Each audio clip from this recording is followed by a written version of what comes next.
2018 চনতে university of Philadelphia, university of Pennsylvania, আজিকালি সেইবিলাকো ক'ব লাগে। তেতিয়াহে নামৰ মহিমা হ'ব যে এতিয়া আৰু কলি যুগত নামেই শ্ৰেষ্ঠ বুলি কিবা এটা গাই দিলে নামৰ মহিমা কোনেও নুশুনে। ক'ব লাগিব। দৰৱটো দিলে বিকিলে আপোনাৰ এইটো বিকিবলৈ গৈছে নহয় ন, গীতা এজন যে বিকিবলৈ আহে দাগ লগা কাপোৰ এখন ধুই দেখুৱাব লাগিব, এয়া চব দাগ গৈছে, তেতিয়াহে কিনিব, হয় নহয়? নামো এতিয়া তেনেকুৱা, যদি কিবা এটা ইফেক্ট নিদিয়ে তেতিয়া মানুহে নামটো লয়, কিনিও নলয়।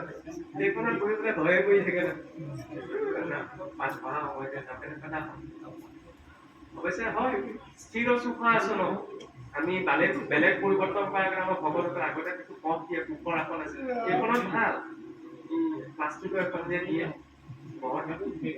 মইতো আৰামতে অনুষ্ঠানলৈ গ'লে আৰামছে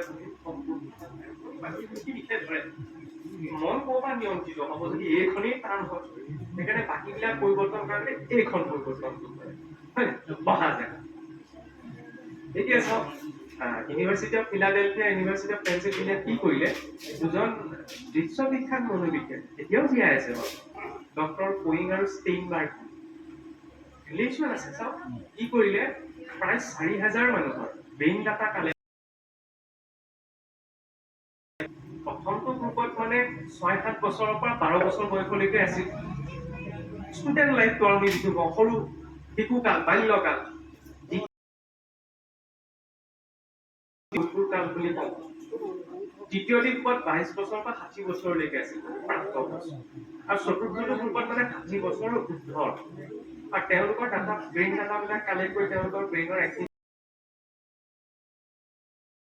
আৰু তেওঁলোকক 1 মাহৰ বাবে নাম জপ কৰিবলৈ দিয়া গৈছে এটা ক্ৰমত, যে আপোনালোকে এনেকে নাম উচ্চাৰণ।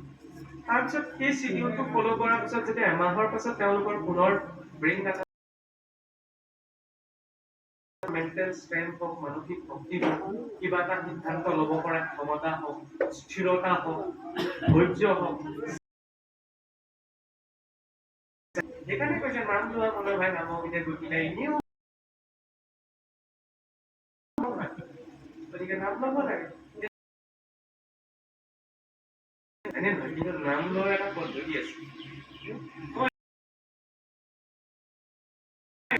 এয়া শব্দ উচ্চাৰণ।